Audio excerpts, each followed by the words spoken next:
नमस्कार साथियों, स्वागत है आप सभी का आपके अपने YouTube channel bound to education में। मैं आप सभी का स्वागत करता हूं आज की इस नए वीडियो में। दोस्तों, आज का ये video JSSC lab assistant chemistry के सभी स्टूडेंट्स के लिए बहुत अधिक इम्पॉर्टेंट होने वाला है। आज के इस वीडियो में क्विक रिवीजन करने वाले हैं चैप्टर नंबर 4, 5 एंड 6 का। इससे पहले हम लोगों ने 1, 2 और 3 का रिवीजन ऑलरेडी देख चुका था। अगर आपने उन वीडियोस को नहीं देखा है तो जाकर के देख सकते हैं। इस वीडियो को देखने के बाद जाकर के उन वीडियोस को भी ज़रूर से देख लीजिएगा। ऑब्जेक्टिव क्वेश्चन आंसर का भी वीडियोस मिल जाएगा और पेपर 1 का भी वीडियोस अवेलेबल है, तो प्ले लिस्ट में जाकर के चेक कर सकते हैं। जेएसएससी लैब असिस्टेंट का कंप्लीट पैकेज आपको मिल जाएगा फ्री में। चलिए दोस्तों, आज की इस वीडियो को शुरू करते हैं। अगर आप चैनल पर नए हैं, अभी तक चैनल को सब्सक्राइब नहीं किए हैं तो इसे ज़रूर सब्सक्राइब कर दें, और अगर आपने इस वीडियो को अभी तक लाइक नहीं किया है तो इसे ज़रूर लाइक कर दें। थोड़ा सा ब्राइटनेस बढ़ा लीजिएगा क्योंकि कॉपी से डायरेक्टली ये पीडीएफ बनाया हुआ है, ठीक है। थोड़ा सा देखने में तकलीफ हो सकता है, इसीलिए अपना स्क्रीन का ब्राइटनेस थोड़ा सा बढ़ा लीजिएगा। अगर आपको हैंड रिटन नोट्स चाहिए तो नीचे डिस्क्रिप्शन में लिंक दिया हुआ है, चेक कर लीजिएगा, वहाँ पे सारा डिटेल्स दिया गया है। तो चलिए सबसे पहले देखते हैं चैप्टर नंबर 4 जो कि है थर्मोडायनामिक्स। थर्मोडायनामिक्स में पहला जो टॉपिक आपका आता है लॉज ऑफ थर्मोडायनामिक्स। एक एक करके देखते हैं। तो सबसे पहले देखते हैं zeroth law of thermodynamics. If two bodies are in thermal equilibrium with one another then the bodies A and B will also be in thermal equilibrium with each other. अर्थात कि यहाँ पे कहा गया है अगर ए कोई बॉडी है, ये थर्मल इक्विलिब्रियम में है सी के साथ, और बी कोई बॉडी है, ये थर्मल इक्विलिब्रियम में है सी के साथ, तो ए और बी ऑटोमेटिक थर्मल इक्विलिब्रियम में आ जाएंगे। यही है जीरोथ लॉ ऑफ थर्मोडायनामिक, ठीक है। उसके बाद फर्स्ट लॉ ऑफ थर्मोडायनामिक को जानने से पहले कुछ कुछ टर्म्स को जानना इंपॉर्टेंट है जिससे क्वेश्चन बनता है। पहला टर्म है हीट। हीट एक्चुअली होता है form of transfer of energy. इसको सिंबल के द्वारा दर्शाया जाता है क्यू। इसका यूनिट होता है जूल। यूनिट बहुत अधिक इंपॉर्टेंट है क्योंकि बेसिक लेवल के क्वेश्चन ज़्यादातर पूछे जाते हैं जेएसएससी लैब असिस्टेंट में। इसीलिए दोस्तों हीट का यूनिट को याद रखेंगे, जूल होता है, और इसको कैलोरी में भी यूज़ किया जाता है। 1 calorie is equal to 4.182 joule होता है। इस क्वांटिटी को भी याद रखेंगे, ठीक है। और एक चीज़ याद रखेंगे कि heat given to the system, अगर सिस्टम को हीट दिया जा रहा है तो पॉजिटिव होगा। अगर सिस्टम से हीट लिया जा रहा है अर्थात कि सिस्टम के द्वारा कोई वर्क किया जा रहा है तो वो नेगेटिव होगा, ठीक है। यहाँ पे एक सिंपल चीज़ समझेंगे, वर्क में वैसे आगे हम लोग पढ़ेंगे। अगर सिस्टम पे वर्क किया जा रहा है तो पॉजिटिव होगा, अगर सिस्टम के द्वारा ही वर्क किया जा रहा है तो नेगेटिव होगा उसका मान, ठीक है। नेक्स्ट इंपॉर्टेंट टॉपिक जो कि आपका सिलेबस में दिया गया है वो है specific heat capacities of gases. तो स्पेसिफिक हीट कैपेसिटी का फॉर्मूला निकल करके आता है C=Q/M∆T। इसका अर्थ होता है amount of heat required to raise the temperature of unit mass by T degree Celsius. अगर किसी एक पर्टिकुलर अमाउंट दिया गया है, उसका हीट को 1 डिग्री सेल्सियस बढ़ाने के लिए दोस्तों यहाँ पे जितना वर्क किया जाएगा उसको हम लोग स्पेसिफिक हीट कैपेसिटी कहेंगे, ठीक है। देखिए अमाउंट ऑफ हीट रिक्वायर्ड अर्थात कि जितना अमाउंट ऑफ हीट यहाँ पे रिक्वायर्ड होगा टू रेज द टेम्परेचर, उस टेम्परेचर को रेज करने के लिए बाई T डिग्री सेल्सियस, उसको हम लोग हीट कैपेसिटी कहेंगे। इसका फॉर्मूला को याद रखेंगे, बहुत अधिक इंपॉर्टेंट है। C=Q/M∆T, ठीक है। तो M क्या है, ये मास है, T क्या है आपका T डिग्री सेल्सियस अर्थात कि यहाँ पे टेम्परेचर है, और Q क्या है, हीट है, ठीक है। तो जैसे कि यहाँ पे एग्जांपल में दे दिए हैं, अगर C का वैल्यू 4.25 पर ग्राम होगा तो इसका मतलब होता है 1 ग्राम पानी को अपने टेम्परेचर को 1 डिग्री सेल्सियस बढ़ाने के लिए इतना हीट की आवश्यकता होगी, ठीक है। 1 डिग्री, अगर आपके पास 1 ग्राम पानी को, 1 ग्राम पानी है, उसका टेम्परेचर को 1 डिग्री बढ़ाने के लिए तो कितना हीट की आवश्यकता होगी, 4.25 हीट की आवश्यकता होगी। एक्चुअली इसका मीनिंग ये होता है, ठीक है।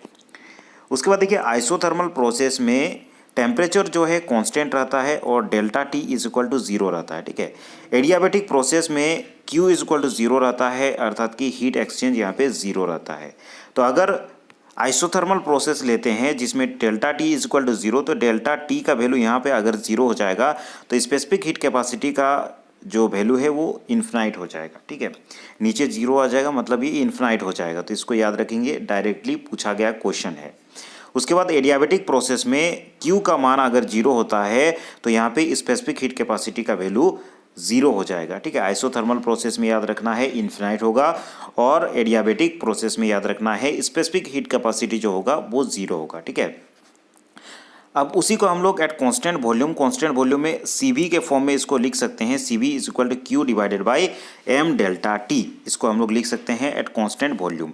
उसी का प्रेशर के फॉर्म में हम लोग CP is equal to Q divided by M delta T हम लोग लिख सकते हैं। ठीक है, अगर यहाँ पे कहा जाए 1 ग्राम गैस को उसका जो टेम्परेचर है 1 डिग्री सेल्सियस बढ़ाया जाता है, तो जो Q है हीट का वैल्यू बराबर हो जाएगा CV। ठीक है, heat capacity eight constant volume के बराबर हो जाएगा। ठीक है, उसी प्रकार अगर टेम्परेचर को 1 डिग्री सेल्सियस बढ़ाना है 1 ग्राम गैस के लिए, तो यहाँ पे specific heat capacity in form of pressure का जो वैल्यू है वो Q अर्थात की हीट के बराबर हो जाएगा। ठीक है, उसके बाद दोस्तों सबसे ये भी इम्पॉर्टेंट टॉपिक है एक्चुअली, स्पेसिफिक हीट कैपेसिटी हम लोग पढ़ते ही हैं स्पेसिफिक मोलर हीट कैपेसिटी को समझने के लिए। तो चलिए समझते हैं स्पेसिफिक मोलर हीट कैपेसिटी होता क्या है। Amount of heat required to raise the temperature of 1 mole of a gas by 1 degree Celsius.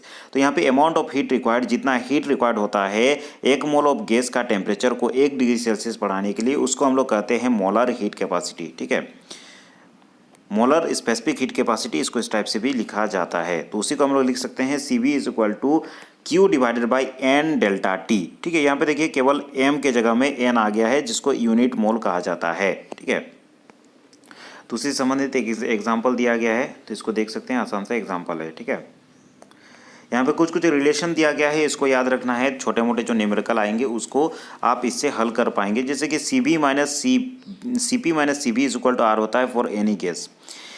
QB is equal to NCV delta T, QP is equal to NCP delta T, ये चीज़ होता है। ठीक है, ये relation ऊपर वाला जो हम लोगों ने देखा उसी से आया है। अब चले जानते हैं वर्क। चूँकि वर्क दो प्रकार से हो सकता है, एक तो मैकेनिकल वर्क हो सकता है या तो नॉन मैकेनिकल वर्क हो सकता है, अर्थात कि हीट देकर की वर्क किया जा सकता है। ठीक है, वर्क का अलग अलग फॉर्म में अलग अलग फॉर्मूला होता है, जैसे कि ऐसे तो सिंपली हम लोग वर्क का फॉर्मूला जानते हैं, फोर्स इंटू डिस्प्लेसमेंट होता है। ठीक है, फोर्स इंटू डिस्प्लेसमेंट या फिर जिसको हम लोग FD कहते हैं, F इंटू डी, उसको हम लोग कहते हैं वर्क। इलेक्ट्रिकल वर्क की बात करें तो Q इंटू V। ठीक है, Q इंटू V, यहाँ पे चार्ज और यहाँ पे भी, अर्थात कि एक प्रकार के डिस्प्लेसमेंट ही आप कह सकते हैं। मतलब इसी को इलेक्ट्रिक फॉर्म में इस टाइप से लिख सकते हैं। ग्रेविटेशनल वर्क MGH होता है, जो ग्रेविटी के द्वारा फोर्स लगता है और उससे जो वर्क होता है उसको हम लोग MGH कहते हैं। ठीक है, और गैसियस सिस्टम में अगर वर्क की बात करें तो W is equal to -P external del P होता है। ठीक है, डेल B होता है। Del B is equal to होता है, डेल B का मतलब होता है चेंज इन वॉल्यूम, और -P एक्सटर्नल जो होता है ये एक्सटर्नल प्रेशर है। ठीक है, अगर एक्सपेंड होगा तो पॉजिटिव होगा, और ऐसे में देखिए ये हमारा गैसियस सिस्टम में वर्क है। W is equal to -P external, जो एक्सटर्नल प्रेशर रखता है और उसके अनुसार जो चेंज इन वॉल्यूम होता है उसको हम लोग लिखते हैं। अगर एक्सपेंड होता है तो डेल्टा भी जो होगा ये पॉजिटिव होगा, और डेल्टा भी पॉजिटिव होगा तो वर्क डन क्या होगा, नेगेटिव होगा। ठीक है, उसके बाद अगर कंप्रेशन होता है, अर्थात कि एक प्रकार से यहाँ भी समझ पा रहे हैं कि अगर सिस्टम वर्क कर रहा है तो आपका जो वर्क है वो क्या होगा, नेगेटिव होगा, और अगर सिस्टम के ऊपर वर्क हो रहा है तो ये पॉजिटिव होगा। देखिए कंप्रेस किया जा रहा है, अर्थात कि सिस्टम पे ऊपर पे काम हो रहा है तो ये आपका पॉजिटिव हो रहा है। ठीक है, फर्स्ट लॉ ऑफ थर्मोडायनामिक, जिसे कहा जाता है कंजर्वेशन ऑफ एनर्जी, अर्थात कि energy can neither be created nor be destroyed, ये होता है फर्स्ट लॉ ऑफ थर्मोडायनामिक। उसी से संबंधित है इंटरनल एनर्जी का फैक्ट। तो internal energy delta U is equal होता है delta Q plus delta W। बहुत ही अधिक इंपॉर्टेंट ये इक्वेशन है, और इससे डायरेक्टली आपकी परीक्षा में न्यूमेरिकल क्वेश्चंस बनेंगे। ठीक है, 1 से 2 क्वेश्चन, ज़्यादातर क्वेश्चन बनता है न्यूमेरिकल का थर्मोडायनामिक्स से ही। थर्मोडायनामिक्स से मैक्सिमम मेरे ख्याल से 4 से 5 न्यूमेरिकल क्वेश्चंस आएंगे। ठीक है, तो इसे याद रखेंगे। फर्स्ट लॉ ऑफ थर्मोडायनामिक में डेल्टा U अर्थात कि internal change in internal energy actually होता है, क्योंकि इंटरनल एनर्जी एक ऐसा क्वांटिटी है जिसको माप पाना संभव नहीं है। ठीक है, माप पाना क्यों संभव नहीं है, क्योंकि इंटरनल एनर्जी केवल एक ही एनर्जी नहीं होता है, उसमें बहुत सारा एनर्जी होता है। ठीक है, जैसे कि इंटरनल एक आप छोटा सा मैटर लेते हैं, उसके अंदर एटम है या फिर मॉलिक्यूल है, उनका मूवमेंट के कारण जो एनर्जी है, तो इस प्रकार बहुत सारे एनर्जी वहाँ पे रहता है। सेंट्रीफ्यूगल फोर्स रहता है, सेंट्रीपिटल फोर्स रहता है, तो अंदर में जो आपके छोटे छोटे मॉलिक्यूल्स है या फिर एटम्स है या फिर सब्स्टिट्यूएंट जो पार्टिकल्स हैं उनमें बहुत सारे एनर्जीज होते हैं, इसीलिए इंटरनल एनर्जी को कैलकुलेट करना संभव नहीं है। तो हम लोग डेल्टा यू का उपयोग करते हैं, अर्थात कि चेंज इन इंटरनल एनर्जी को हम लोग कैलकुलेट कर सकते हैं, इसीलिए दोस्तों यहाँ पे डेल्टा यू का उपयोग किया जाता है। तो देखिए डेल्टा यू जिसे हम लोग कहते हैं चेंज इन इंटरनल एनर्जी, इसका मान होता है delta Q plus delta W, जहाँ पे डेल्टा क्यू होता है heat given to the system और डेल्टा डब्ल्यू होता है work done on the system. ठीक है, इसी को हम लोग शॉर्ट फॉर्म में D U is equal to D Q plus D W लिखते हैं। बहुत अधिक इंपॉर्टेंट ये फॉर्मूला है, इसको याद रखेंगे, इंटरनल एनर्जी फाइंड करने का फॉर्मूला है। ठीक है, अगर हम लोग टोटल एनर्जी की बात करें तो टोटल एनर्जी सभी एनर्जियों का मिक्सचर होता है, जिसमें काइनेटिक एनर्जी आता है, पोटेंशियल एनर्जी आता है और इंटरनल एनर्जी आता है। ठीक है, अगर सिस्टम रेस्ट पे रहता है, उसमें किसी भी प्रकार का एक्सटर्नल फील्ड नहीं लगता है, तो ये दोनों ही जीरो हो जाएगा और total energy is equal to हो जाएगा इंटरनल एनर्जी। ठीक है, लेकिन दोस्तों एक चीज़ याद रखेंगे, इंटरनल एनर्जी जो होता है केवल एक क्वांटिटी तो नहीं है। यहाँ पे जैसे कि काइनेटिक एनर्जी ट्रांजिशनल मॉलिक्यूल के ट्रांजिशनल एनर्जी से उत्पन्न होता है, जैसे काइनेटिक एनर्जी वाइब्रेशनल एनर्जी से उत्पन्न काइनेटिक एनर्जी, रोटेशनल एनर्जी से उत्पन्न काइनेटिक एनर्जी, उसके बाद इलेक्ट्रॉन एंड न्यूक्लियस के बीच में पोटेंशियल एनर्जी, उसके बाद देखिए अलग अलग बॉन्ड एनर्जी रहता है। तो इंटरनल एनर्जी होते हैं बहुत सारे एनर्जीज मिल करके इंटरनल एनर्जी बनते हैं। ठीक है, और इसको कैलकुलेट करना पॉसिबल नहीं है। It is impossible to determine internal energy of the system, it is not important, लेकिन इंपॉर्टेंट वो नहीं है। हम लोग कैलकुलेट कर सकते हैं डेल्टा यू, जो कि चेंज इन इंटरनल एनर्जी, जिसका ज़रूरत हमको थर्मोडायनेमिक्स में पड़ेगा। ठीक है, तो चेंज इन इंटरनल एनर्जी क्या है, एक्सटेंसिव प्रॉपर्टी है, अर्थात कि अमाउंट ऑफ मैटर पे केवल डिपेंड करेगा। It is a state function होता है, अर्थात कि फाइनल पोजीशन और इनिशियल एंड फाइनल पोजीशन पे डिपेंड करेगा। Delta is equal to U F, अर्थात कि U final minus U initials पे डिपेंड करेगा। ठीक है, delta U depends only on the initial and final position, does not depend on the path. तो इसे याद रखेंगे, डेल्टा यू जो कि इंटरनल एनर्जी होता है, ये स्टेट फंक्शन होता है, ना कि पाथ फंक्शन, जो कि केवल फाइनल पोजीशन पे और इनिशियल पोजीशन पे डिपेंड करेगा, ये पाथ पे डिपेंड नहीं करेगा। तो इस चीज़ को आपको याद रखना है, delta U depends only on the initial and final position and does not depend on the path. ठीक है, ये पाथ पे डिपेंड नहीं करेगा। इन ए साइक्लिक प्रोसेस में डेल्टा यू जीरो होता है, ये बहुत अधिक इंपॉर्टेंट है, क्योंकि दोस्तों मैंने जैसे कि बताया, इस पॉइंट से आप स्टार्ट कर रहे हैं, इधर जा रहे हैं, इधर जा रहे हैं, इधर जा रहे हैं, फिर यहाँ पे ही वापस आ रहे हैं, मतलब इनिशियल पॉइंट और फाइनल पॉइंट आपका बराबर हो जाएगा। तो ऐसे में क्या होगा, जो साइक्लिक प्रोसेस में डेल्टा यू का वैल्यू है वो जीरो होगा। ठीक है, तो delta U is equal to delta Q plus delta W, ये चीज़ हम लोग जान गए हैं। आइडियल गैस के लिए इसको लिख सकते हैं, delta is equal to N C V delta T, D U is equal to N C V D T, ये आप लिख सकते हैं। ठीक है, आयोनाइजेशन एनर्जी इज, माफ कीजिएगा, यहाँ पे internal energy is directly proportional to the temperature. याद रखेंगे, बहुत ज़्यादा ही इंपॉर्टेंट ये है कि अगर आपका टेम्परेचर बढ़ता है तो इंटरनल एनर्जी भी बढ़ेगा। ठीक है, इस रिलेशन को भी याद रखेंगे। आइडियल गैस के केस में ये दिया जाता है, internal energy is equal to N C V delta T. ठीक है, एन क्या है, नंबर ऑफ मोल्स है, सी वी क्या है, molar specific heat capacity of constant भी है, और यहाँ पे चेंज इन टेम्परेचर मतलब टी है। ठीक है, डिग्री ऑफ फ्रीडम के केस में ये फॉर्मूला दिया जाता है, सी वी इज इक्वल टू होता है F/2R। एफ क्या है, डिग्री ऑफ फ्रीडम है। एफ जैसे कि 3, 5 F2 होता है। मोनो एटॉमिक गैस जैसे कि हीलियम, नियॉन या फिर आर्गन जो होता है, उसके लिए एफ का वैल्यू 3 होता है, एफ का वैल्यू 5 होता है डाया एटॉमिक के लिए, और एफ का वैल्यू सी होता है पॉली एटॉमिक के लिए। ठीक है, और आर क्या है, यूनिवर्सल गैस कॉन्स्टेंट है, इसका आप सभी को पता होगा, मान है इसका, जो क्वांटिटी है इसको आप सभी जानते होंगे, 8.314 जूल पर मोल केल्विन होता है, या फिर इसको 2 कैलोरी पर मोल कैलोरी में लिखा जाता है, और जूल में लिखेंगे तो ये आपका होता है। ठीक है, अब चले जानते हैं हीट से संबंधित फॉर्म ऑफ एनर्जी एक्सचेंज को हम लोग हीट कहते हैं। हीट से संबंधित कुछ कुछ फॉर्मूलाज दिए गए हैं, जैसे कि Q equal to M C V delta T, N C delta T, ये मास हो गया, स्पेसिफिक हीट कैपेसिटी हो गया, चेंज इन टेम्परेचर हो गया, फॉर द लिक्विड गैस हो गया। ठीक है, Q इज इक्वल टू वही नंबर ऑफ मोल्स के टर्म में ये आपका Q का वैल्यू हो जाएगा। ठीक है, वर्क डन हम लोगों ने पढ़ चुका है, minus P external delta Q होता है। ठीक है, कुछ कुछ न्यूमेरिकल दिए गए हैं, जैसे कि यहाँ पे एक दो बता देता हूँ, उसके बाद आप मेरे ख्याल से न्यूमेरिकल देख चुके होंगे। इससे पहले भी मैंने थर्मोडायनेमिक्स का न्यूमेरिकल करवा चुका है, आप जाकर के प्लेलिस्ट में देख सकते हैं। दोस्तों अगर आप प्लेलिस्ट के सारे वीडियोस को देख लेते हो, मैं आपको गारंटी देता हूँ, 100% तो नहीं लेकिन 75% आपको गारंटी देता हूँ आएगा। अगर शुरू से लास्ट तक आप वीडियोस देखते हैं जेएसएससी लैब असिस्टेंट के जो प्लेलिस्ट बना हुआ है पेपर 1 का और पेपर 2 केमिस्ट्री का, अगर आप सारे वीडियोस को देख करके जाते हैं तो मैं आपको गारंटी देता हूँ 75% आपका करेक्ट होकर के आएगा। ऐसा मैं ऐसे ही नहीं कह रहा हूँ, पिछले साल मैंने कोर्स कंप्लीट भी नहीं करवाया था, लेकिन फिर भी जो स्टूडेंट्स के कमेंट है वो आप देख सकते हैं कितने सारे क्वेश्चंस वहाँ पे आए थे।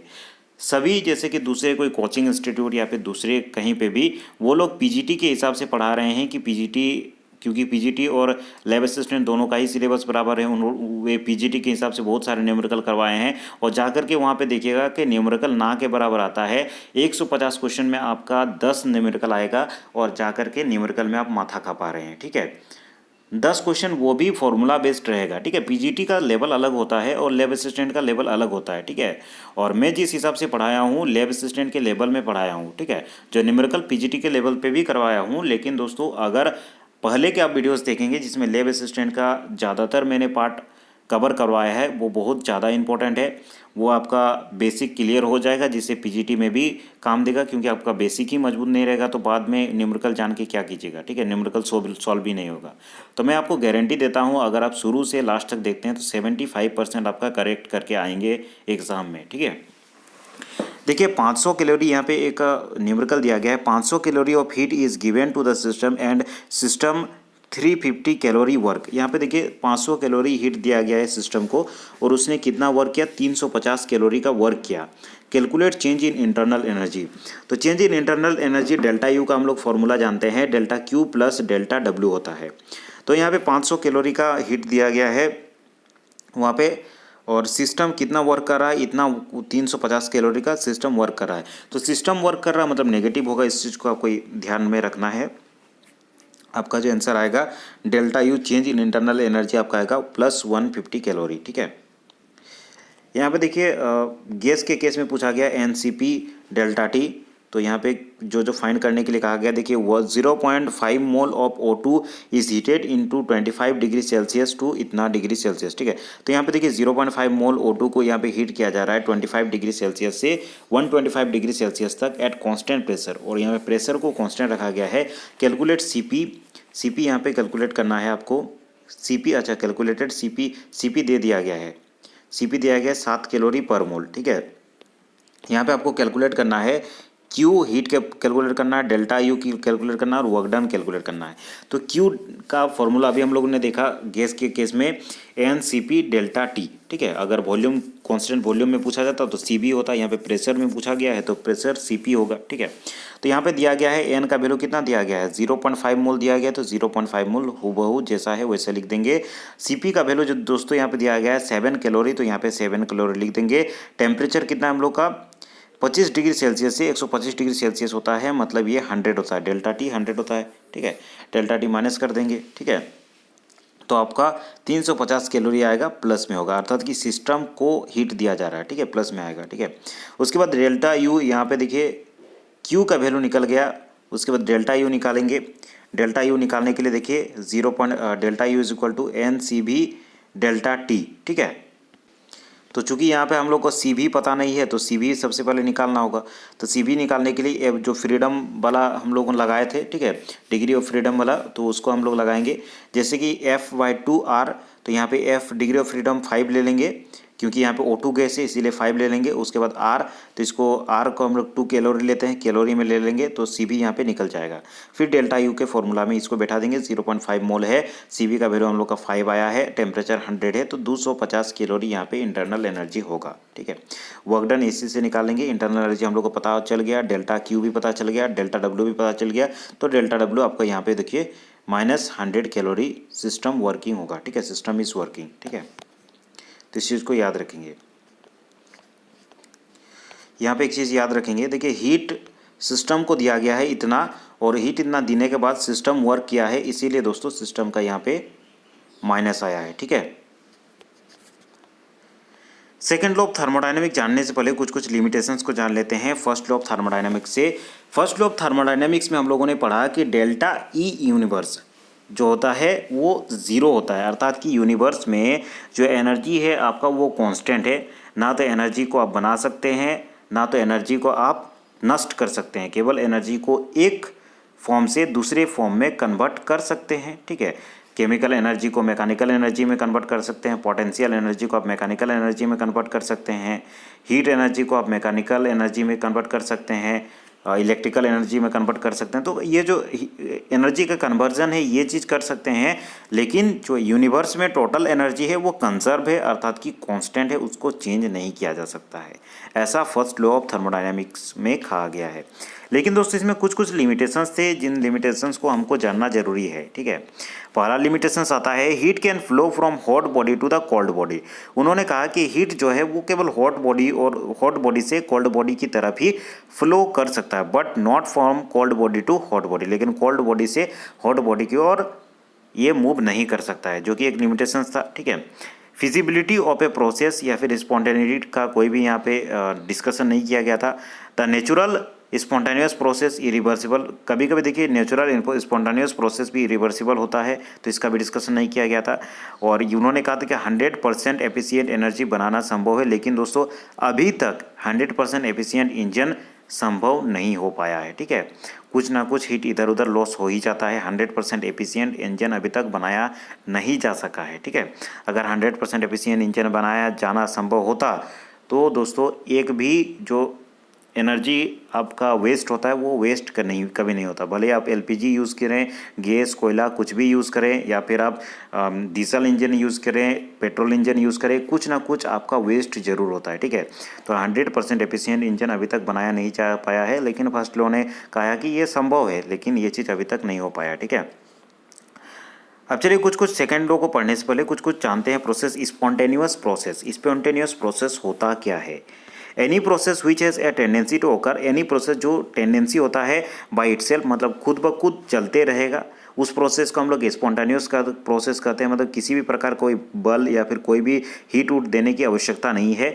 बाय प्रॉपर इनिशिएशन, एक बार इनिशिएट करने के लिए आप थोड़ा सा हीट या फिर इग्निशन दे दिए, उसके बाद वो चलते रहेगा। ठीक है, under given condition, given condition जो कंडीशन रहेगा उसके अनुसार उसको हम लोग स्पॉन्टेनियस प्रोसेस कहेंगे। ठीक है, स्पॉन्टेनियस प्रोसेस में बहुत सारे प्रोसेस रहते हैं, जैसे कि शुगर डिसोल्यूशन इन वाटर।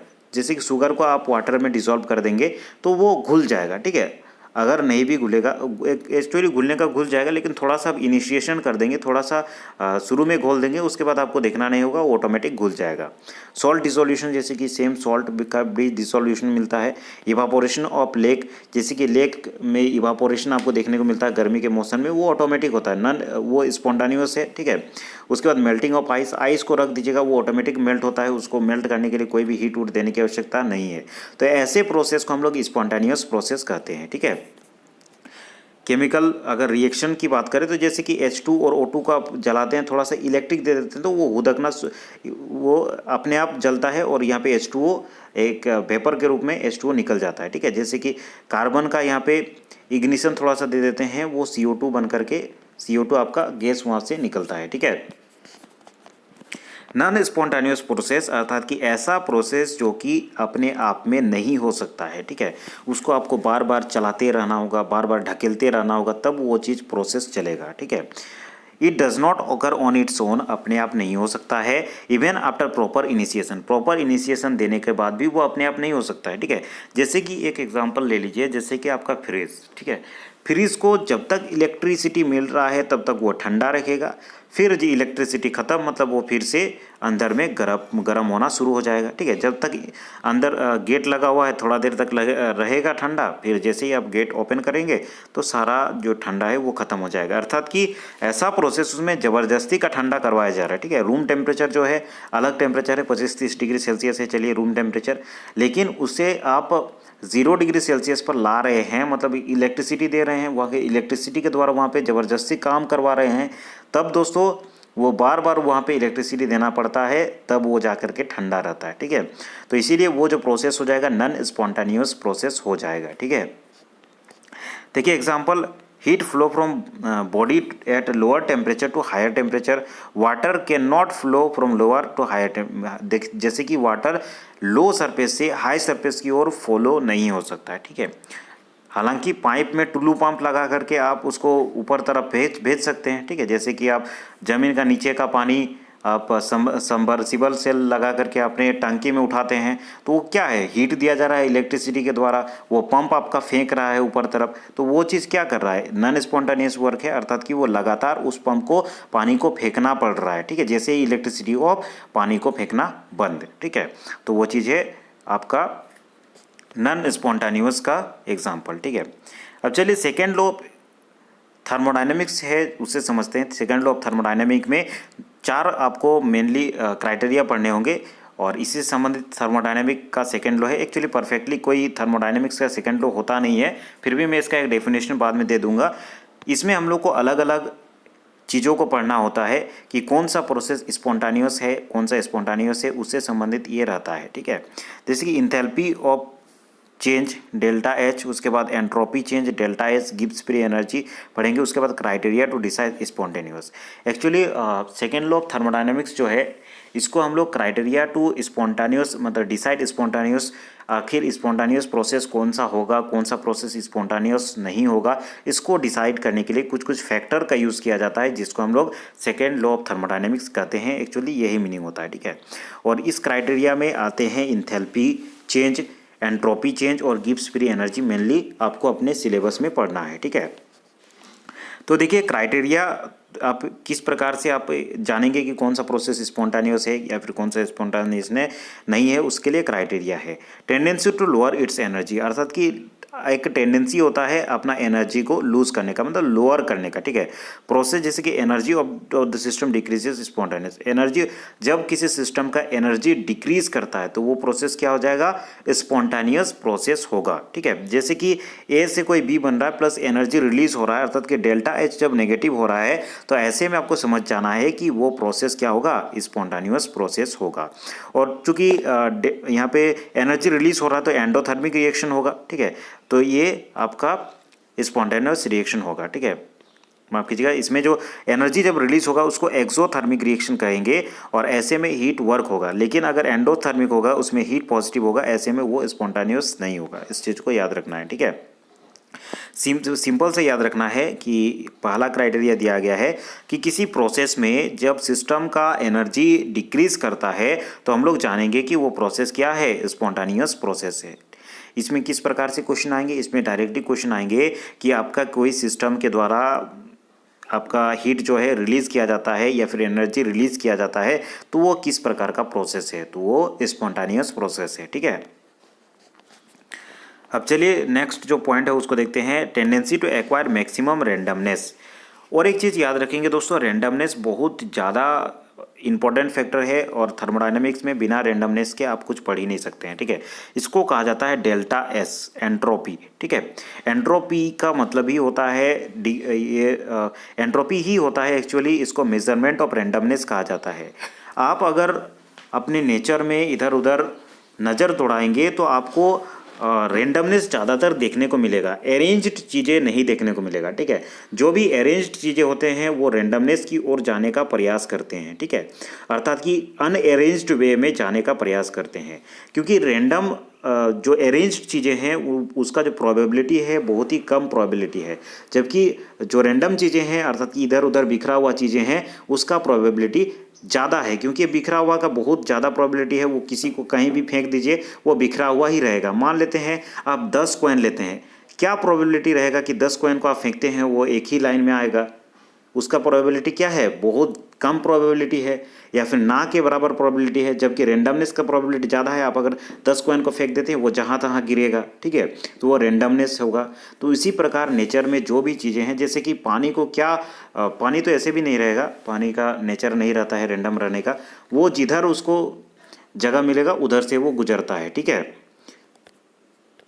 तो यहाँ पे देखिए ऑर्डर्ड वे में कोई भी चीज़ रहने का जो है एक ही रास्ता होता है, लेकिन डिसऑर्डर वे में रहने का उसका बहुत रास्ता है। ठीक है, तो ये लो प्रोबेबिलिटी होता है, इधर डिसऑर्डर वाले जो प्रोबेबिलिटी होते हैं वो ज़्यादा प्रोबेबिलिटी होता है। ठीक है, उसी को हम लोग एंट्रोपी चेंज कहते हैं। अगर डिसऑर्डर वेव की ओर जा रहा है तो डेल्टा एस जो होगा ये पॉजिटिव पे होगा, अर्थात कि delta S is greater then 0 होगा।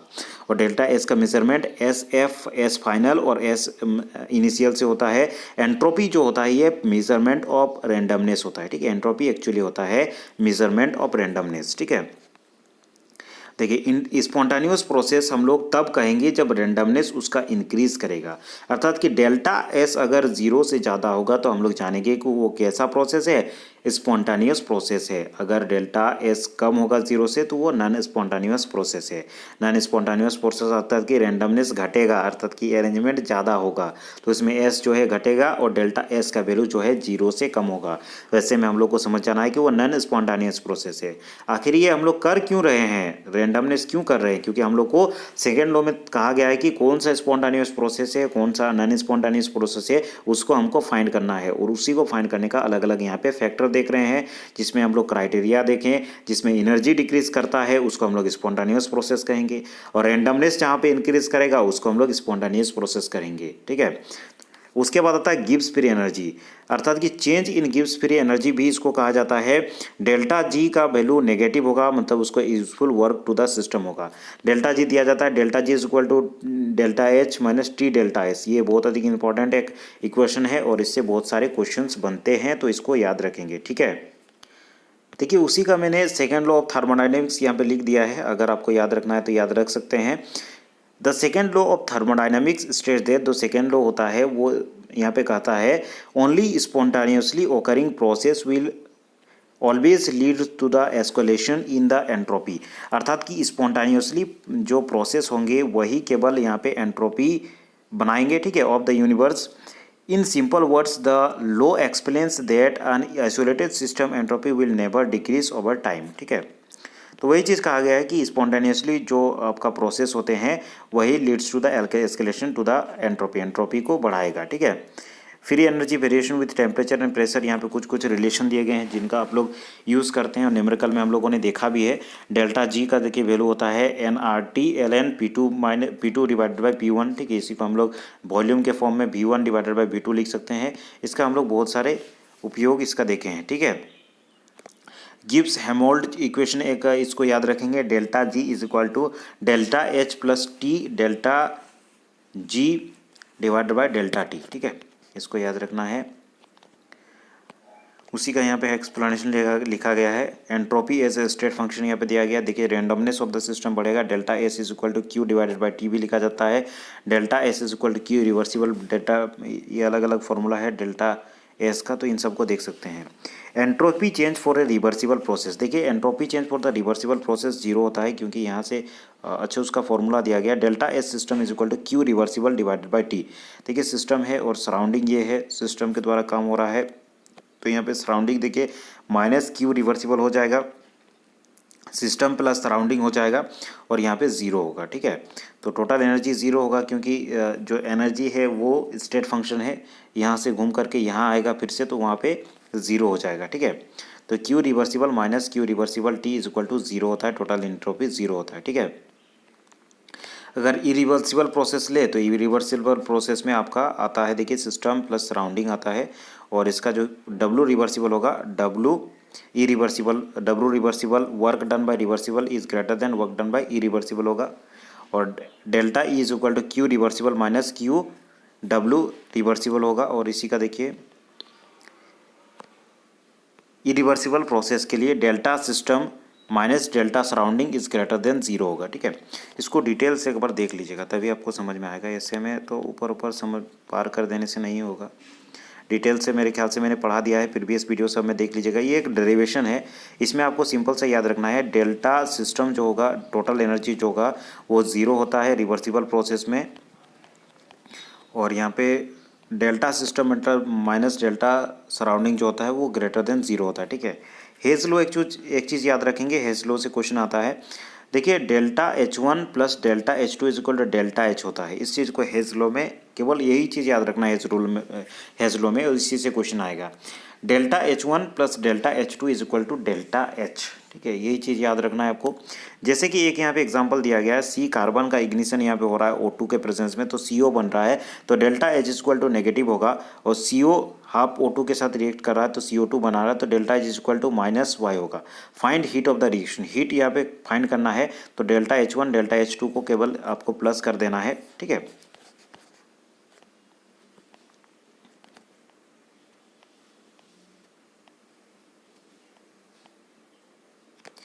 यहाँ पर देखिए डेल्टा एच दोनों को प्लस कर देंगे तो आपका डेल्टा एच आ जाएगा, ये हेस लॉ के अनुसार है, ठीक है।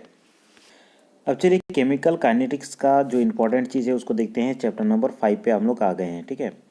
Rate of velocity of reaction, rate और वेलोसिटी ऑफ रिएक्शन देखिए दोस्तों, यहाँ पे इन रिएक्टेंट या तो रिएक्टेंट का जो कंसंट्रेशन डिक्रीज करेगा या तो प्रोडक्ट का कंसंट्रेशन इंक्रीज करेगा, इसी को हम लोग रेट कहते हैं।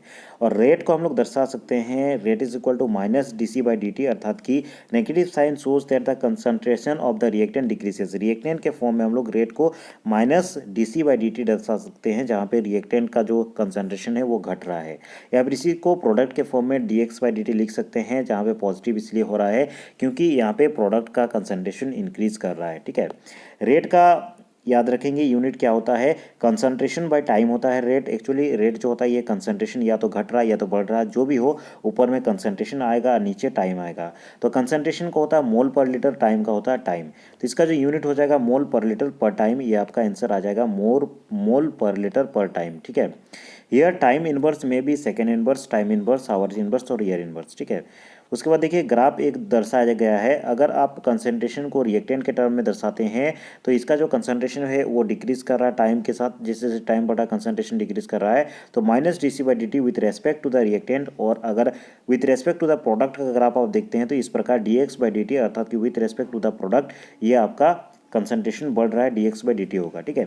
इक्विवेलेंट रेट की अगर बात करें, rate of a reaction can be expressed in many ways but they may be same और different in case of equivalent rate, ठीक है। इक्विवेलेंट रेट यहाँ पर देखिए average rate and instantaneous rate में क्या अंतर है। तो रेट से यहाँ पर देखिए जो रिएक्टेंट से प्रोडक्ट बन रहा है, ऐसे में कंसंट्रेशन क्या है, डिक्रीज कर रहा है रिएक्टेंट का, और प्रोडक्ट का कंसंट्रेशन क्या है, इंक्रीज कर रहा है। तो एवरेज रेट आपका आ जाएगा minus del R by del t और del P by del t. लेकिन इंस्टेंटेनियस रेट जो होता है, it is the average rate for every small interval of time.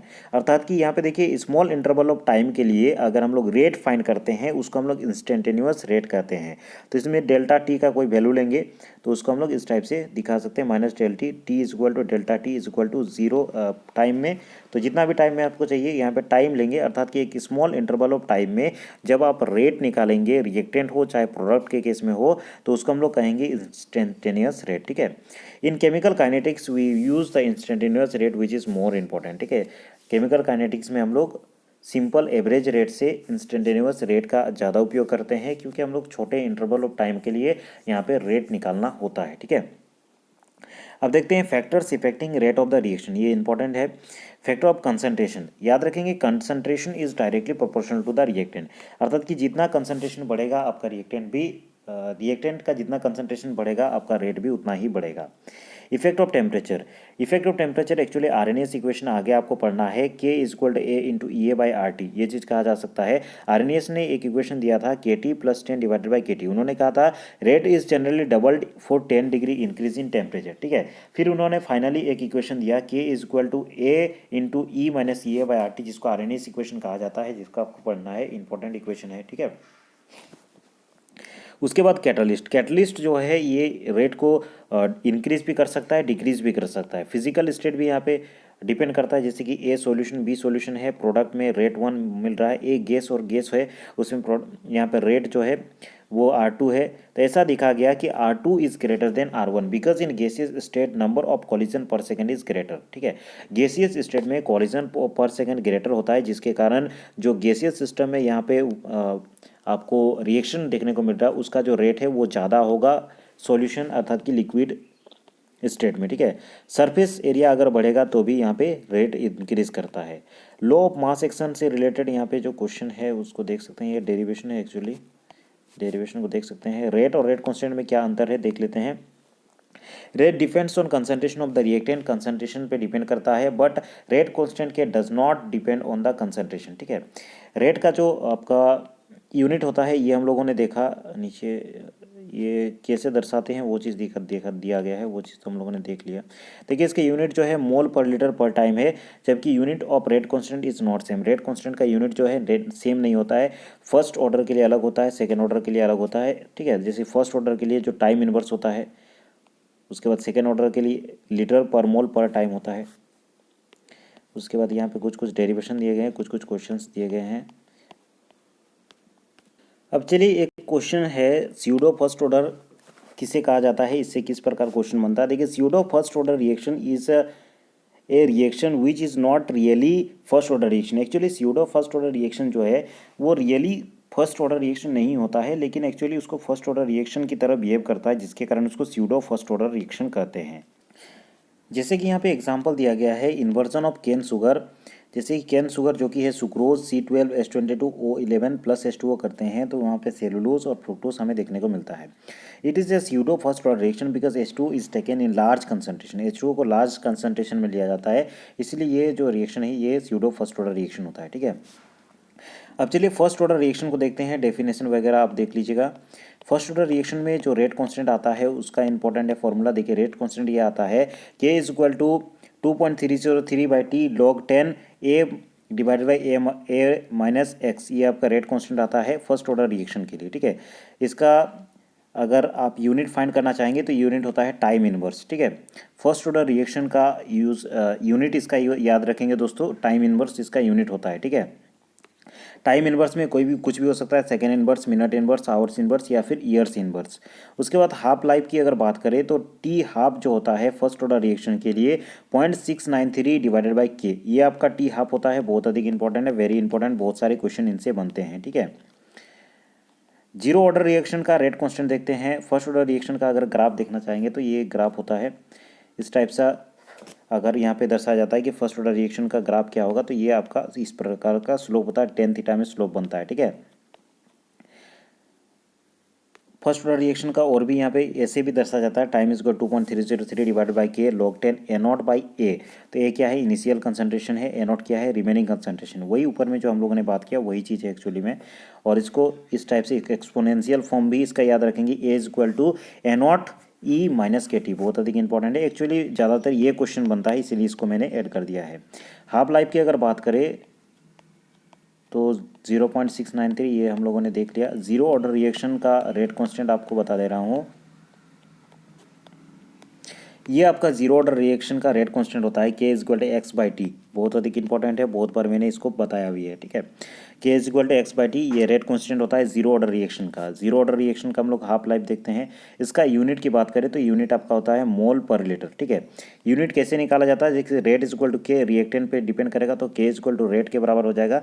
तो रेट का होता है मोल पर लीटर पर टाइम। ठीक है, यूनिट ऑफ रेट होता है मोल पर लीटर पर टाइम, ये जीरो ऑर्डर रिएक्शन का यूनिट है। हाफ लाइफ की बात करें तो के हाफ टी हाफ जो होता है ये ए बाई टू के होता है। T half is equal to A by two K होता है जीरोथ ऑर्डर रिएक्शन के लिए। ठीक है, इफेक्ट ऑफ टेम्परेचर यानी Arrhenius equation k is equal to, आपको आरएनएस इक्वेशन याद रखना है, के is equal to A into E A minus E A divided by R T. ठीक है, जहाँ पे के क्या है, k rate constant of the reaction है, ई ए क्या है, एक्टिवेशन एनर्जी है, e minus E A by R T is called Boltzmann expression. इसको आपको याद रखना है, इस टोटल एक्सप्रेशन को हम लोग बोल्ट्जमैन एक्सप्रेशन कहते हैं। Showing fraction of molecule having energy greater than activation energy. ठीक है, एक्टिवेशन एनर्जी का पूरा कंसेप्ट यहाँ पे दिया गया है। देखिए एक्टिवेशन एनर्जी जो होता है ये वो एनर्जी है जो ट्रांजिशन स्टेट में एनर्जी होता है, और जिस एनर्जी को हर एक रिएक्टेंट को पार करना होता है प्रोडक्ट देने के लिए, तो उस एनर्जी, ये जो एनर्जी गैप है इसी को हम लोग एक्टिवेशन एनर्जी कहते हैं। अगर एक्टिवेशन एनर्जी को पार नहीं करता है तो प्रोडक्ट फॉर्म नहीं होगा। ठीक है, तो ये चीज़ आपका होता है activation energy.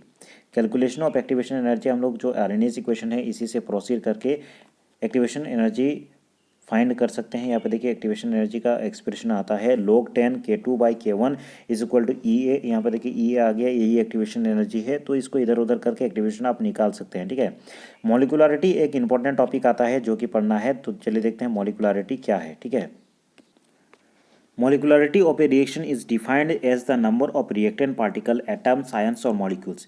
Molecularity actually defined होता है प्रेजेंट जो पार्टिकल यहाँ पे प्रेजेंट होता है, जैसे कि आयन्स, एटम्स या फिर molecule in the balanced equation of the slowest step. Slowest balanced equation में जो आपका नंबर ऑफ पार्टिकल्स रहते हैं, एटम्स या फिर आयन्स या फिर मॉलिक्यूल्स को, जो कि रेट डिटरमाइनिंग स्टेप होता है, स्लोएस्ट स्टेप को ही हम लोग रेट डिटरमाइनिंग स्टेप कहते हैं in the mechanism of the reaction. ठीक है, जैसे कि SN1 रिएक्शन का आपका यूनिमोलिकुलर हो जाएगा, क्योंकि ये यानी रेट डिटरमाइनिंग स्टेप में यूनिमोलिकुलर एक मॉलिकुलरिटी इसका 1 होता है, इसीलिए इसे यूनिमोलिकुलर कहते हैं। SN2 रिएक्शन में मॉलिकुलरिटी 2 होता है, जिसके कारण इसको बाई मॉलिकुलर रिएक्शन कहते हैं। ठीक है, difference between order and molecularity दिया गया है। ठीक है, order is a experimental quantity लेकिन molecularity is a theoretical quantity. Order में भी जीरो पॉजिटिव होल नंबर और फ्रैक्शन भी हो सकता है, लेकिन molecularity is always whole number, इसे आप याद रखेंगे, ठीक है। कोलिजन थ्योरी देखना है, एक्टिवेशन एनर्जी से ही संबंधित।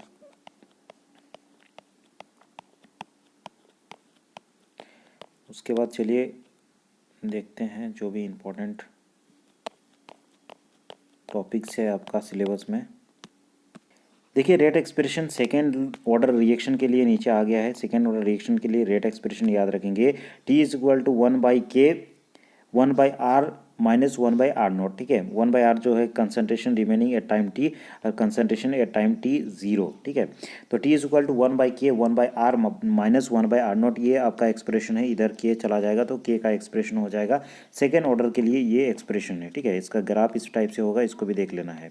हाफ लाइफ की अगर बात करें तो T half for second order is equal to 1/k into R naught होता है, ठीक है। 1/k इंटू आर नॉट ये याद रखेंगे। टी हाफ से ज़्यादातर क्वेश्चन बनता है, ठीक है। जीरो ऑर्डर का ग्राफ नहीं देखे थे, जीरो ऑर्डर का ग्राफ इस टाइप से होता है। ऑर्डर आप सभी को तो पता ही होगा। एक्टिवेशन एनर्जी, कैटलिस्ट के बारे में भी आपका सिलेबस में दिया गया है। Catalyst increase the rate fast reaction of the reaction या फिर लोअर द एक्टिवेशन एनर्जी। एक तो कैटलिस्ट दो प्रकार से काम कर सकता है, एक तो रेट को बढ़ा भी सकता है, एक तो रेट को घटा भी सकता है, ठीक है। तो वो चीज़ याद रखेंगे कैटलिस्ट के संबंध में। इसमें ज़्यादातर क्वेश्चन बनता है कैटलिस्ट कौन सा पॉजिटिव कैटलिस्ट है, कौन सा इंड्यूस्ड कैटलिस्ट है या फिर कौन सा नेगेटिव कैटलिस्ट है। ज़्यादातर क्वेश्चन यही आपका बनेगा। तो देखिए positive catalyst, the catalyst which increases the rate of the reaction is called positive catalyst. Positive catalyst किसे कहा जाता है, जहाँ पे rate of the reaction increase करता है द कैटलिस्ट, वैसे कैटलिस्ट जो कि रेट ऑफ द रिएक्शन को इंक्रीज करते हैं उसको हम लोग कहते हैं पॉजिटिव कैटलिस्ट, ठीक है। जैसे कि 2SO2 प्लस O2 का रिएक्शन करा रहे हैं तो V2O5 जो है प्लेटिनम, यहाँ पे V2A5 ये पॉजिटिव कैटलिस्ट होगा, ठीक है। यहाँ पे क्योंकि ये रिएक्शन को फास्ट करवा दे रहा है, ठीक है। तो वैसे कैटलिस्ट जैसे कि यहाँ पे N2 + 3H2 ले लिए हैं, Fe कैटलिस्ट ले रहे हैं तो ये रिएक्शन को फास्ट करा दे रहा है, 2NH3 बन रहा है। तो वैसे कैटलिस्ट जो कि रिएक्शन को रेट ऑफ रिएक्शन को क्या करते हैं, इंक्रीज करते हैं, उसको हम लोग पॉजिटिव कैटलिस्ट कहते हैं। नेगेटिव कैटलिस्ट किनको कहते हैं, the catalyst which decreases the rate of reaction, जो कि रेट ऑफ रिएक्शन को क्या करते हैं, डिक्रीज करते हैं, उसको हम लोग नेगेटिव कैटलिस्ट कहते हैं। जैसे कि C2H5OH ले लेते हैं तो इसको रिएक्शन को क्या करा देता है, स्लो करा देता है, तो उसको हम लोग नेगेटिव कैटलिस्ट कहेंगे, ठीक है। उसके बाद auto catalyst, when the product formed in the reaction itself act as a catalyst it is called auto catalyst. जब प्रोडक्ट बनता है वो जो प्रोडक्ट बना वो खुद ही एक कैटलिस्ट की तरह एक्ट करेगा, उसको हम लोग ऑटो कैटलिस्ट कहते हैं। जैसे कि यहाँ पे एक एग्जांपल दिया गया है hydrolysis of ester, CH3COO C2H5, यहाँ पे हाइड्रोलाइज हो रहा है, H2O ले लिए हैं, CH3COOH बन रहा है, C2H5OH बन रहा है। तो ये जो COOH बना ये एक प्रकार से खुद ही कैटलिस्ट का काम करने लग जाएगा, तो इसको हम लोग ऑटो कैटलिस्ट कहते हैं, ठीक है। तो इस प्रकार के कैटलिस्ट को ऑटो कैटलिस्ट, उसका और एक एग्जांपल दिया गया है, ठीक है।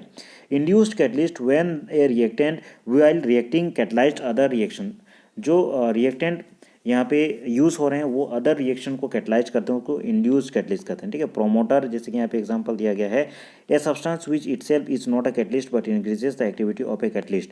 प्रोमोटर ऐसे होते हैं जो कैटलिस्ट का सहायता करते हैं, जो खुद कैटलिस्ट नहीं होते लेकिन कैटलिस्ट का सहायता करते हैं। ये सारे एग्जाम्पल NCERT के एग्जाम्पल थे, इसीलिए मैंने एक एक एग्जाम्पल यहाँ पे ऐड कर दिए हैं। 11th-12th में आपने पढ़ा होगा। N2 + 3H2 जैसे कि Fe कैटलिस्ट लेंगे, 2NH3, यहाँ पे MO जैसे कि MO ले लेंगे तो ये प्रोमोटर का काम करेगा, increases the activity of Fe का एक्टिविटी को इंक्रीज कर रहा है, ठीक है। कैटलाइटिक इनहिबिटर या फिर पॉइजन्स जिसको कहा जाता है, a substance which itself not a catalyst but decrease the activity of the catalyst.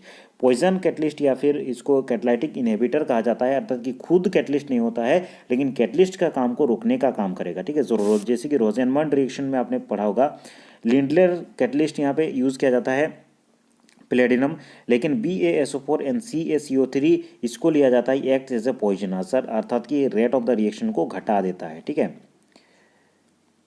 उसके बाद अलग अलग इसका और भी टाइप होता है कैटलिस्ट का, जैसे कि होमोजेनियस कैटलिस्ट होता है। Homogeneous catalyst, the catalyst in which catalyst and reactant are in the same phase, the catalyst और रिएक्टेंट सेम फेज में रहेगा, उसको हम लोग होमोजेनियस कैटलिस्ट कहते हैं। जैसे कि 2CO2 ये भी गैस फेज में है, O2 ये भी गैस फेज में है, और NO जो कैटलिस्ट ले रहे हैं ये भी गैस फेज में है, अर्थात कि रिएक्टेंट और आपका जो कैटलिस्ट है ये दोनों ही एक ही फेज में होगा, तो उसको हम लोग होमोजेनियस कैटलिस्ट कहेंगे, ठीक है। उसके बाद उसी का देखिए हेट्रोजेनियस कैटलिस्ट है, अर्थात कि जो आपका रिएक्टेंट लिया जा रहा है और जो आपका कैटलिस्ट लिया जा रहा है वो एक ही फेज में नहीं होगा, उसको हम लोग कहेंगे हेट्रोजेनियस कैटलिस्ट। ठीक है, ये थ्योरी है, थ्योरी देखना चाहेंगे तो देख सकते हैं, नहीं देखना चाहेंगे तो कोई दिक्कत नहीं है।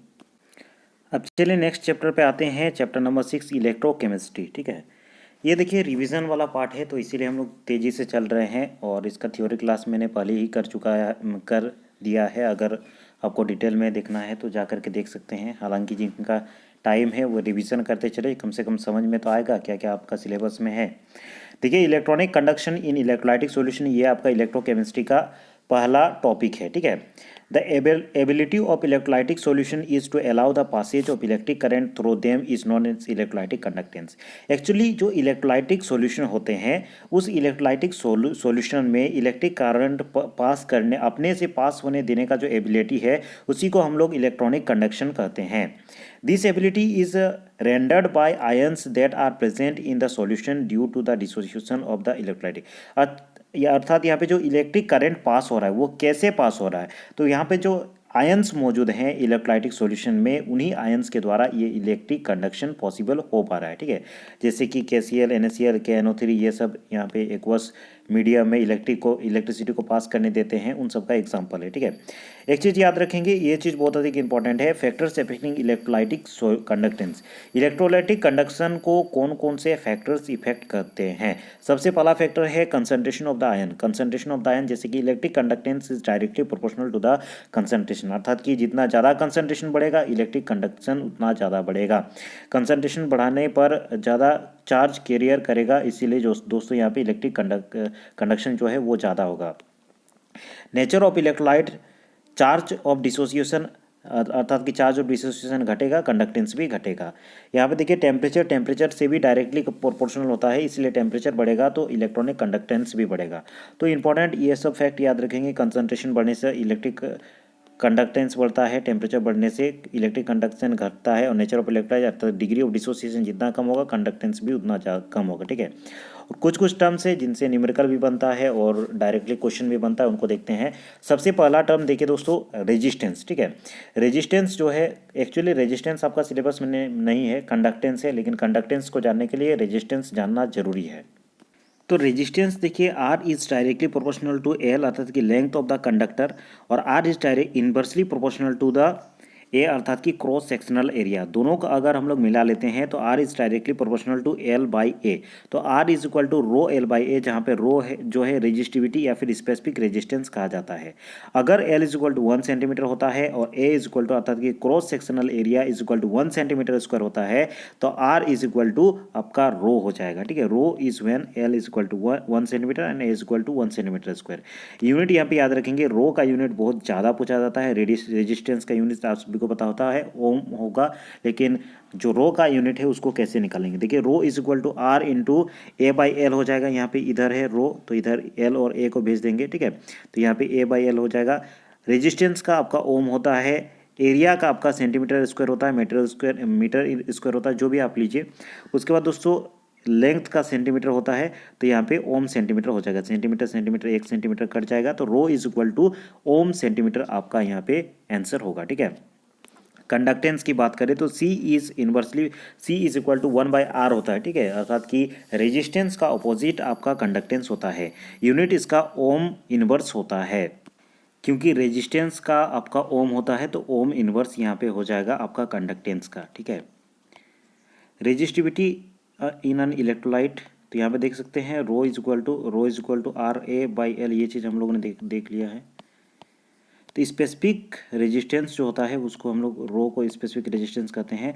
अब देखिए स्पेसिफिक कंडक्टेंस, तो specific conductance is equal to 1 by specific resistance, अर्थात कि स्पेसिफिक रेजिस्टेंस का ऑपोजिट होता है specific conductance. Specific conductance of an electrolyte is the conductance of 1 cc of that electrolyte. Specific conductance of electrolyte क्या होता है, conductance of 1 cc of that electrolyte. ठीक है, अगर स्पेसिफिक कंडक्टेंस की बात करें, उसका यूनिट को देखें तो unit is equal to K is equal to 1 by ohm हो जाएगा, क्योंकि यहाँ पे स्पेसिफिक रेजिस्टेंस ओम मीटर हो जाएगा। स्पेसिफिक रेजिस्टेंस का ओम मीटर होता है तो उसका इन्वर्स हो जाएगा। ठीक है, ओम इन्वर्स, सेंटीमीटर इन्वर्स, या फिर इसको mho centimetre inverse, siemens centimetre inverse भी लिख सकते हैं। ठीक है, आगे देखिए इसका फॉर्मूला कैसे निकालना है, के इज इक्वल टू 1/रो। तो के इज इक्वल टू रो का जो फॉर्मूला है, rho is equal to R into A L होता है। तो R into A divided by L, तो एल ऊपर चला जाएगा, तो के इज इक्वल टू हो जाएगा 1/r इंटू सेल कॉन्स्टेंट। ठीक है, तो यहाँ पे के इज इक्वल टू हो जाएगा कंडक्टेंस इंटू सेल कॉन्स्टेंट। ये इंपॉर्टेंट एक फॉर्मूला है, इसको याद रखना है। मोलर कंडक्टेंस इंपॉर्टेंट है। मोलर कंडक्टेंस को देखिए दोस्तों, मोलर कंडक्टेंस से बहुत ज़्यादा क्वेश्चन आता है। It is defined as the conductance of that volume of electrolyte containing 1 mole of electrolyte when placed between 2 electrodes separated by 1 centimeter and cross sectional area is equal to 1 centimeter square.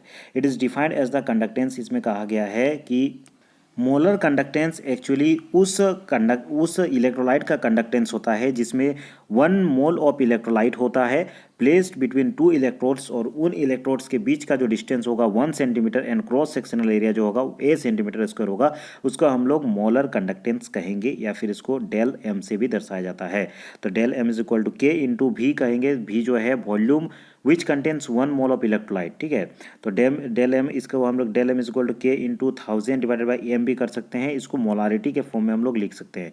M is equal to molarity हो जाएगा, volume के लिए 1000 volume लिए हैं, ये molarity के form में इसको हम लोग मोलर कंडक्टेंस को लिख सकते हैं। Unit of molar conductance unit of k divide by unit of M. Unit of k क्या है, जो हम लोगों ने स्पेसिफिक कंडक्टेंस निकाला वही है के यहाँ पे। तो स्पेसिफिक कंडक्टेंस का फॉर्मूला हो जाएगा ओम इनवर्स सेंटीमीटर इनवर्स पर मोल, और यहाँ पे per mole divided by unit of M, mole per litre हो जाएगा यूनिट ऑफ एम, और ये ऊपर वाला यूनिट जो है ये के का यूनिट है। ठीक है, इसको सॉल्व करेंगे तो आपका जो यूनिट है ये आकर आ जाएगा। ठीक है, साइमन सेंटीमीटर स्क्वायर पर मोल। ठीक है, साइमन सेंटीमीटर स्क्वायर पर मोल, इसको आप याद रखेंगे। सेल कॉन्स्टेंट एक आता है, सेल कॉन्स्टेंट को याद रखेंगे। L and A R constant, इसमें L by A is equal to new constant call cell constant. तो एल बाई ए इसको कॉन्स्टेंट माना जाता है, अर्थात कि ये जो हम लोगों ने रेजिस्टेंस में पढ़ा R is equal to rho L by L. ठीक है, तो उसी को एल बाई ए जो आ रहा है इसको हम लोग एक एनोदर कांस्टेंट देते हैं जिसको हम लोग सेल कांस्टेंट कहते हैं, और सेल कांस्टेंट का मीनिंग होता है एल बाई ए। एल क्या है, लेंथ ऑफ द जो आपका कंडक्टर रहता है उसका लेंथ हो गया। ठीक है, उसका लेंथ, और ए जो है वो क्रॉस सेक्शनल एरिया को हम लोग ए कहते हैं।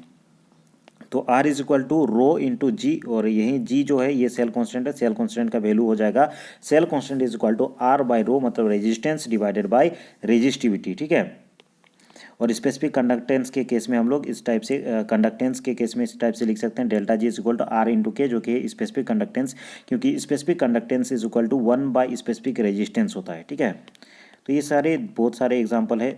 डेल जी इज इक्वल, इसको याद रखेंगे, K divide by C specific conductance divided by observed conductance. ठीक है, नेक्स्ट टर्म आता है equivalent conductance. Conductance due to all the ions present in that volume of solution which contains 1 gram equivalent of electrolyte.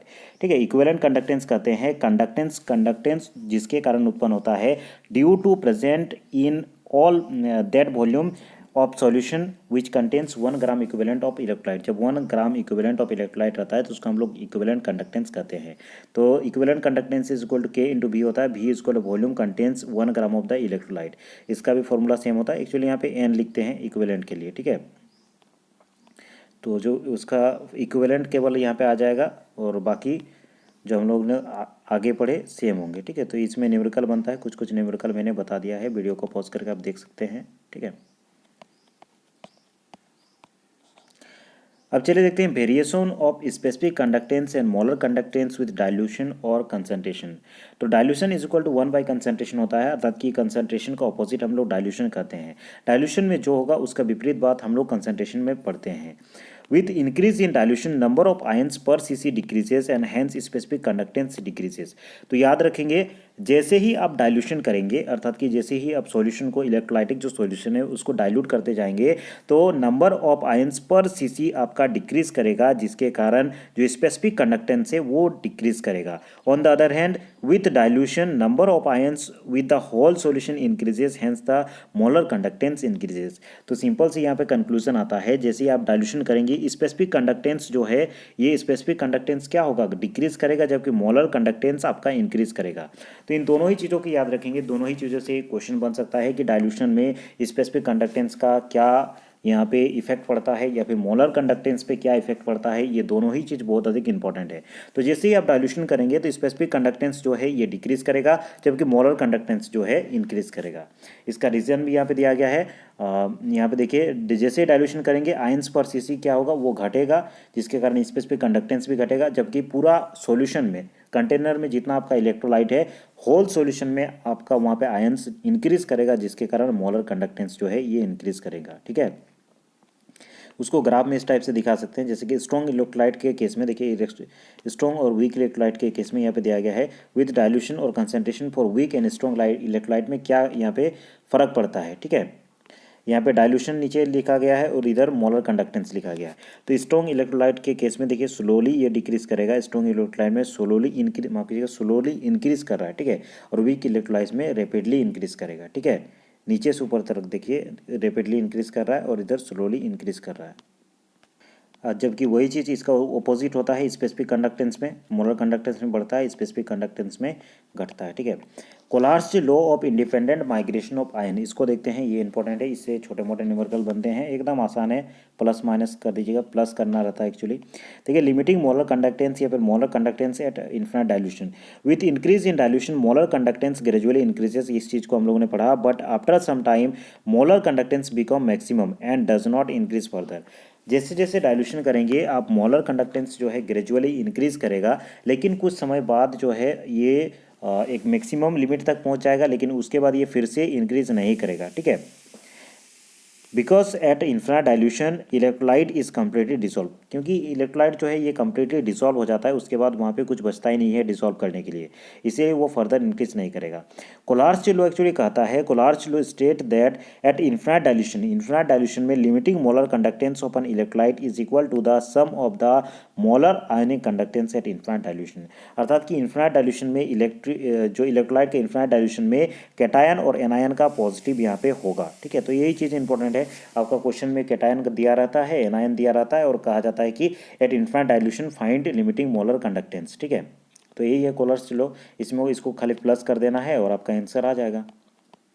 ठीक है, same चीज़ सभी चीज़ों को देखना है, यहाँ पे उसी का एक्सप्लेनेशन किया गया है। RNS theory of electrolytic dissociation, RNS theory दिया गया था इलेक्ट्रोलाइटिक डिसोसिएशन, उसको थोड़ा सा देख लेते हैं। Electrolyte dissolve in water H2O, dissolve in charge particle, positive charge plus negative charge, जैसे कि यहाँ पे ए बी जब डिसॉल्व करता है तो उसका सम जो होता है वो आपका टोटल के बराबर होता है, कैटायन और एनायन का सम। ठीक है, ions move freely in electrolytic solution without electric field, electrolytic solution में आयंस जो है वो फ्रीली मूव करते हैं, कोई भी इलेक्ट्रिक चार्ज की उसको आवश्यकता नहीं होती है। कैटायन जो है कैथोड की तरफ जाता है, अर्थात कि नेगेटिव चार्ज की ओर जाता है, एनायन जो है एनोड की तरफ जाता है, अर्थात कि पॉजिटिव चार्ज की ओर जाता है, वहाँ पे कोई भी इलेक्ट्रिक चार्ज की आवश्यकता नहीं होती है। ठीक है, अब चलिए इंपॉर्टेंट जो टॉपिक है ऑस्टवाल्ड डाइल्यूशन लॉ, ये भी आपका सिलेबस में दिया गया है। एक्चुअली दोस्तों ऑस्टवाल्ड डाइल्यूशन लॉ जो है ये डिग्री ऑफ डिसोसिएशन का कनेक्शन दिखाता है जो आप डाइल्यूशन कर रहे हैं या फिर कंसंट्रेशन के साथ। ठीक है, देखिए द डिग्री ऑफ डिसोसिएशन, जिसको हम लोग अल्फा कहते हैं, of a weak electrolyte is directly proportional to the square root of the dilution. तो यहाँ पे देखिए वीक इलेक्ट्रोलाइट का आपका जो अल्फा होता है, डिग्री ऑफ डिसोसिएशन होता है, is directly proportional to the square root of V, या फिर इसको हम लोग कहेंगे स्ट्रॉन्ग यहाँ पे डाइल्यूशन। ठीक है, एक्चुअली भी यहाँ पे डाइल्यूट के लिए लिख रहे हैं। ठीक है, तो इसी चीज़ को याद रखेंगे, इसी चीज़ को हम लोग ऑस्टवाल्ड डाइल्यूशन लॉ कहते हैं। ठीक है, इसी का नीचे एक्सप्लेनेशन दिया गया है, या फिर alpha is equal to 1 root concentration होगा, क्योंकि डाइल्यूशन का अपोजिट ही आपका कंसनट्रेशन होता है, या फिर कंसनट्रेशन का अपोजिट डाइल्यूशन होता है। ठीक है, उसका एप्लीकेशन क्या क्या है, लिमिटेशन क्या क्या है, सारी चीज़ें यहाँ पे दिए गए हैं। अब देखते हैं transport number, the fraction of total current carried by ion is called transport number. ठीक है, total ion carried by ions, जो टोटल चार्ज कैरी किया जाता है आयंस के द्वारा, उसको हम लोग कहते हैं transport number. The transport number of cation is represented by T plus और टी सी, कैटायन का जो ट्रांसपोर्ट नंबर है टी पॉजिटिव या फिर टी सी के द्वारा यहाँ पे रिप्रेजेंट किया जा सकता है। Transport number of anions is represented by T C. ठीक है, और यहाँ पे टोटल ये टी जो ट्रांसपोर्ट नंबर लिखा जाता है mu plus divided by mu plus plus mu minus. ठीक है, अर्थात कि कैरिड चार्ज बाय कैटायन बटा टोटल करेंट यहाँ पे होगा। ठीक है, ये ट्रांसपोर्ट नंबर का ये फॉर्मूला होता है। ठीक है, और एनायन के लिए वही चीज़ होगा, ऊपर में एनायन होगा और नीचे टोटल नंबर होगा। ठीक है, ये एनायन और कैटायन का यहाँ पे प्लस देख सकते हैं, दोनों को प्लस करेंगे तो ये आपका आएगा। ठीक है, तो T positive plus T negative आपका 1 होता है ऑलवेज, इसको आपको याद रखना है। तो ट्रांसपोर्ट नंबर यही है और इसी से क्वेश्चन बनता है। हीटॉप्स के द्वारा एक मेथड दिया गया था व्हेन इलेक्ट्रिसिटी इस पास, जब किसी दो इलेक्ट्रोड में इलेक्ट्रिसिटी पास किया जाता है through the solution of any electrolyte, cation moves towards cathode, अर्थात कि कैटायन जो है वो कैथोड की तरफ नेगेटिव चार्ज की ओर मूव करेगा, जबकि एनायंस जो है वो एनोड अर्थात कि पॉजिटिव चार्ज की ओर मूव करेगा। तो ये चीज़ हीटॉप्स के द्वारा दिया गया था। अलग अलग उन्होंने एक्सपेरिमेंटल डाटा यहाँ पे दिए थे, ठीक है, किस प्रकार क्या मूव कर रहे हैं, तो अलग अलग उन्होंने यहाँ पे बताया था। जिसकी speed of the ion away from the cathode electrode is directly proportional to the fall in concentration around the electrode, ठीक है, ये चीज़ इन्होंने दिया था टॉप्स में। तो इसी का दोस्तों अलग अलग मैंने यहाँ पे डिटेल में लिखा है, तो इसको आप पढ़ सकते हैं। नोट्स मैंने प्रोवाइड कर दिया है मैक्सिमम स्टूडेंट को। नर्न्स इक्वेशन को थोड़ा सा याद रख लीजिएगा। E is equal to E0 minus 2.303 RT by NF log 10 P by R, जहाँ पर P क्या है कंसंट्रेशन ऑफ प्रोडक्ट और R क्या है कंसंट्रेशन ऑफ द रिएक्टेंट। तो इस चीज़ को याद रखेंगे। नर्न्स इक्वेशन से क्वेश्चन बन सकता है और इससे बहुत सारे क्वेश्चन बनते भी हैं। EMF से बनते हैं, EMF of electrolyte of the potential at temperature. EMF is equal to E0 minus 2.303 RT by NF, या फिर डायरेक्ट यहाँ पे NB लिया जाता है। M एक्चुअली फराडे कॉन्स्टेंट होता है, जिसको हम लोग 96,500 यहाँ पे लिखते हैं कूलम, और इसको नर्न्स इक्वेशन कहा जाता है। तो इस इक्वेशन को आपको याद रखना है। हाइड्रोजन इलेक्ट्रोड देखिए, standard hydrogen electrode it is use as primary standard या reference electrode for measuring the potential other of other electrode, मतलब दूसरे इलेक्ट्रोड का पोटेंशियल फाइंड करने के लिए इसको एक स्टैंडर्ड इलेक्ट्रोड के रूप में हम लोग यूज़ करते हैं, ठीक है। इसको हम लोग कहते हैं हाइड्रोजन इलेक्ट्रोड। तो उसी का एक्सप्लेनेशन यहाँ पे दिया गया है कैसे हाइड्रोजन इलेक्ट्रोड बनता है। ये इस टाइप से हाइड्रोजन इलेक्ट्रोड रहता है। तो चलिए दोस्तों, आज के इस वीडियो में इतना ही। आज हम लोगों ने चैप्टर नंबर 4, 5 और 6 का रिवीजन कर लिया है। थोड़ा क्विक रिवीजन किए हैं क्योंकि ये रिवीजन क्लास है और कल से मेरे ख्याल से 4 तारीख से आपका एग्जाम स्टार्ट हो रहा है केमिस्ट्री का। तो तब तक मैं कोशिश करूंगा जितना हो सके मैं कंप्लीट करा दूंगा। आज की इस वीडियो को देखने के लिए बहुत बहुत धन्यवाद। अगर आपने चैनल को अभी तक सब्सक्राइब नहीं किया है तो इसे जरूर सब्सक्राइब कर दे, और अगर आपने इस वीडियो को अभी तक लाइक नहीं किया है तो इसे जरूर लाइक कर दे। आज की इस वीडियो को देखने के लिए बहुत बहुत धन्यवाद।